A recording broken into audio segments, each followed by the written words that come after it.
I thought it was time for a change of scenery, so I decided to review every single book that I have read this summer.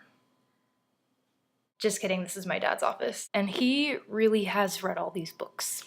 So I decided to channel Hank and John by using my books that I read this summer as a tripod, only this time there's a little twist. The books that I actually read this summer are the tripod, so as I pull them out to review them, the tripod is going to get shorter and shorter. It's a little challenge myself kind of doohickey that I came up with.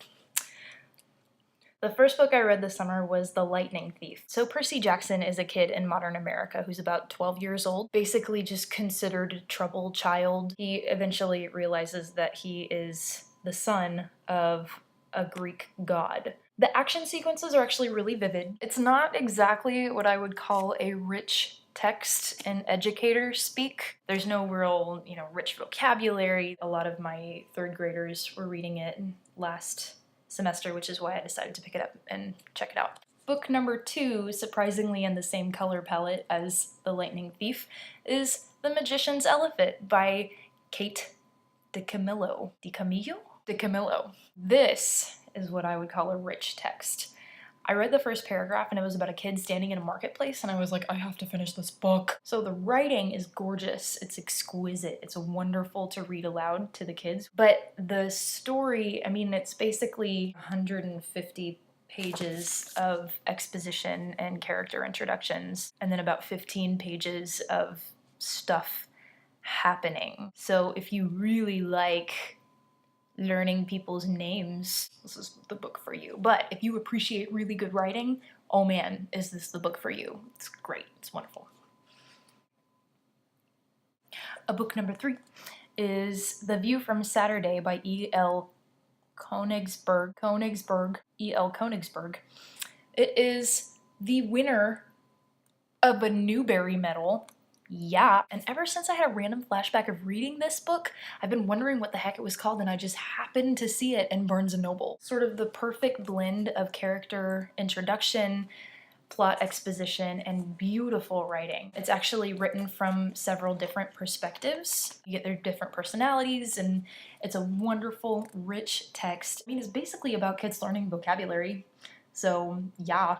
Book number 4, Looking for Alaska. So my personality type is such that even with a full body of work with subject matter that I'm actually more interested in than high school kids who have nothing better to do than various things that I don't approve of, I decided that, he has a full body of work. I'm gonna read the whole thing eventually. I may as well do it in order because I'm like that.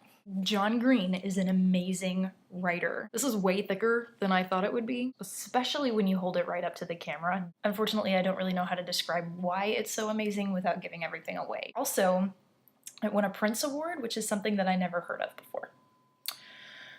So awesome. Amazing. So in a lot of literary criticism for Looking for Alaska, literary critics were saying that, actually, let me quote. It's a blurb.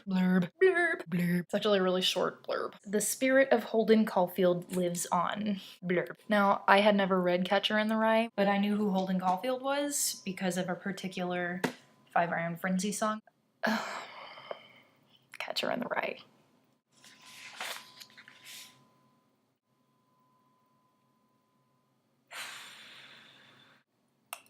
So after reading Catcher in the Rye, I understood why it's considered a classic because it really is a masterful piece of writing.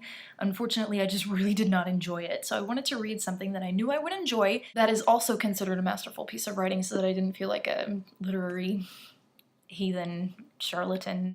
Amazing, beautiful, poetic writing. There's metaphor in everything that he says, and of course there's allegory in everything that he says. I think it's actually pretty relevant for our time, so if you haven't read this, I highly recommend it. Apparently it won the National Book Award. I don't know what that is, but it sounds pretty legit too. An Abundance of Catherines. It won the Silver Award, so not as good as last time. The gold medal winner from that year was a book that I almost picked up on the same day that I bought this book. And it just means that I have really good taste in literature. Highly enjoyable. And of course, I enjoyed Abundance of Catherine so much that I had to finish out the trifecta with Paper Towns. It's by the Prince Award-winning author of Looking for Alaska. didn't really bother to mention Abundance of Catherines because I guess a silver medal isn't good enough for the publishers. Easily my favorite of the trifecta.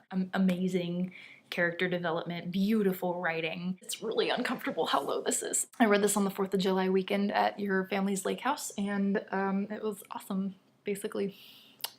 Yeah, that just made me sound really antisocial. The good news is, according to the first 4 chapters of my introductory Latin textbook, I'm pretty awesome at Latin. I figured that I may as well finish it out with the 4th John Green publication, which is in collaboration with David Levithan. Now, this book was awesome, and I will tell you why. In the first 4 to 6 chapters of the book, both of the authors managed to get me to hate the main characters because they're rude to their parents and they're rude to everybody else, and it's just kind of like, why should I care about these people? You somehow are drawn into their world and you just care about them as if they were real people. And one other thing that I have to say about it, and I do not mean this as an insult in any way, it is the gayest book I've ever read.